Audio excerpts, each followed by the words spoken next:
Computer virus एक computer program ही होता है, लेकिन यह बिना यूजर की अनुमति के बगैर कंप्यूटर के फाइलों को कॉपी कर देता है और उस प्रोग्राम को डिस्ट्रॉयड कर देता है और यूजर को पता भी नहीं चलता, जिससे हम अपनी एक्सपेक्टेड आउटपुट प्राप्त नहीं कर सकते हैं। सबसे पहला वायरस क्रीपर था, जो आर्पानेट पे पाया गया, जो 1970 के दशक की शुरुआत में इंटरनेट से पहले आया था। आर्पानेट यानी advance research project agency network, internet की शुरुआत यही एजेंसी द्वारा हुआ था। यह वायरस टेनिक्स ऑपरेटिंग सिस्टम द्वारा फैला। यह एक मैसेज शो कर रहा था, I am the creeper, catch me if you can. इसको हटाने के लिए रीपर नामक प्रोग्राम बनाया गया। Some different types of viruses: boot sector viruses, logic bomb viruses, Trojan horse viruses, Chernobyl viruses, red loft viruses। ये 5 कैटेगरी है। ये हर एक अलग अलग कैटेगरीज की वायरसेस अलग अलग स्पेसिफिक फाइल्स को इन्फेक्ट कर सकती है।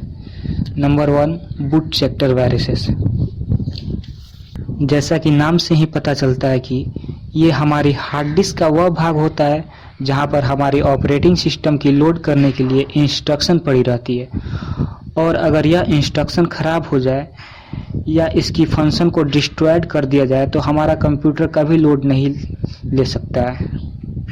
बूट सेक्टर वायरसेस हमारे सिस्टम फाइल्स के साथ अटैच हो जाता है, और आपको पता है हमारी बूट सिस्टम फाइल्स कौन कौन होती है, जैसे .exe files, .com file, .dll files.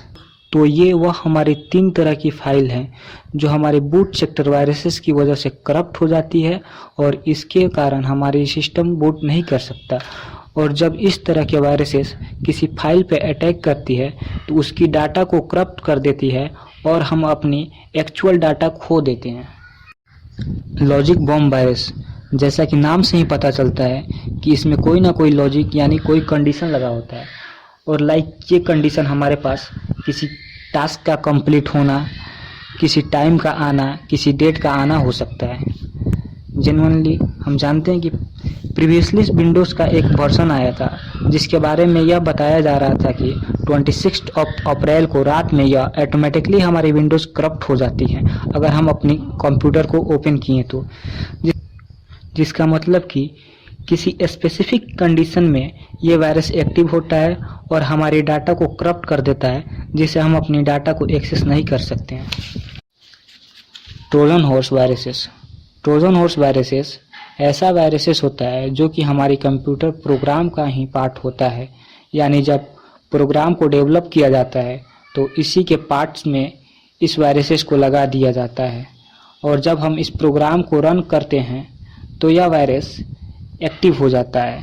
जैसे कि कुछ डिफरेंट टाइप्स के गेम्स होते हैं, जब हम गेम खेल रहे होते हैं तो कुछ ऑटोमेटिक कमांड्स एक्टिव रहते हैं जिससे हमारी हार्ड डिस्क की सारी फाइलें डिलीट होने लगती हैं।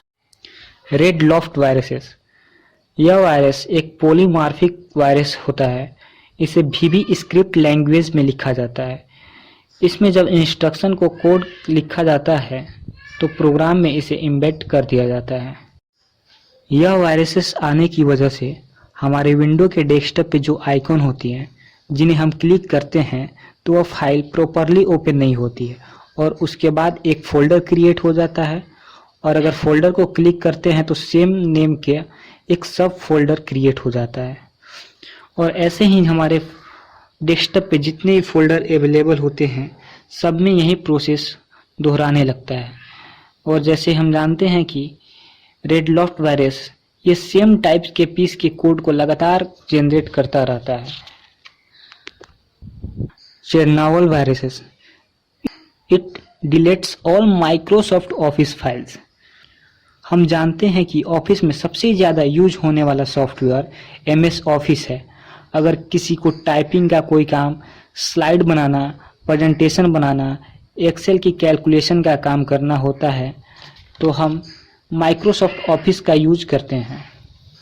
यह वायरस वर्ड के फाइल को, एक्सेल के फाइल को, एक्सेस के फाइल को, पावर पॉइंट के फाइल को, यानी माइक्रोसॉफ्ट ऑफिस के जितने भी फाइल होते हैं सभी फाइलों को करप्ट कर देता है, उनकी डेटा खराब कर देता है, जिससे हम अपनी एक्चुअल डेटा को एक्सेस नहीं कर सकते हैं।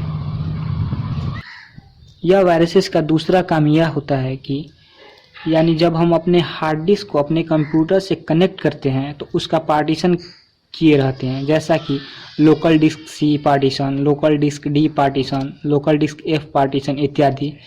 यह वायरस हमारे पार्टीशन के इंफॉर्मेशन को भी डिलीट करता है, जिससे हम डिस्क को एक्सेस नहीं कर पाते हैं।